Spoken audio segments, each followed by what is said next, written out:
સુરતમાં ડ્રગ્સ વિરુદ્ધ ક્રાઇમ બ્રાન્ચને મોટી સફળતા મળી છે। 250 ગ્રામથી વધુ એમડી ડ્રગ્સ સાથે એક રીઢા આરોપીની ધરપકડ કરવામાં આવી છે। આરોપી રાજસ્થાનથી ડ્રગ્સ લાવી સુરતમાં સપ્લાય કરતા આવ્યો હોવાનું સામે આવ્યું છે।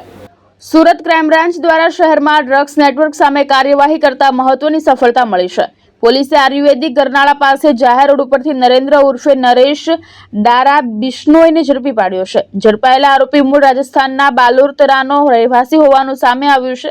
તેની પાસેથી 250 ગ્રામથી વધુ એમડી ડ્રગ્સ સહિત કુલ 7,72,000થી વધુનો મુદ્દામાલ જપ્ત કરવામાં આવ્યો છે।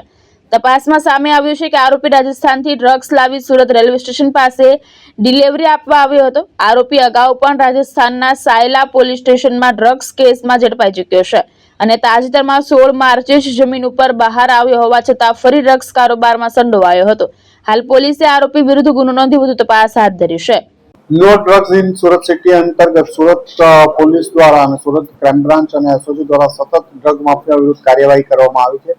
આવી જ એક ઇન્ફોર્મેશન આધારે સુરત ક્રાઇમ બ્રાન્ચના પોલીસ ઇન્સ્પેક્ટર જયંત ગોસ્વામી અને એમની ટીમના પીએસઆઈ ભાટીને એક ઇન્ફોર્મેશન મળી હતી કે રાજસ્થાનના બાલોતરાનો રહેવાસી નરેન્દ્ર ડારા સુરત શહેરમાં કોઈને એમડી ડ્રગ્સની ડિલિવરી કરવા આવવાનો છે। આ બાતમી આધારે એમણે વોચ ગોઠવેલી હતી અને જેના અનુસંધાને ગઈકાલે એમની ટીમને સફળતા મળી।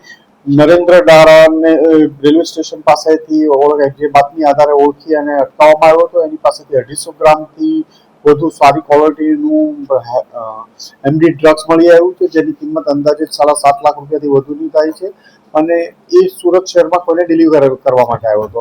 એની પૂછપરછ દરમિયાન એ અગાઉ પણ ડ્રગ્સના કેસમાં પકડાઈ ચૂક્યો હતો। 45 ગ્રામ ડ્રગ્સ સાથે રાજસ્થાનમાં પકડાયેલો હતો। તાજેતરમાં એની બેલ થયેલી હતી। ડ્રગ્સના ધંધા સાથે સંકળાયેલો છે અને સુરતમાં કોઈને ડ્રગ્સ આપવા માટે આવ્યો હતો। આ બાતમી આધારે સુરત ક્રાઇમ બ્રાન્ચની ટીમે એની ધરપકડ કરી છે અને વધુ તપાસ ચાલી રહી છે। ભાવેશ ઉપાધ્યાય, દ્રષ્ટિકોણ ન્યૂઝ, સુરત।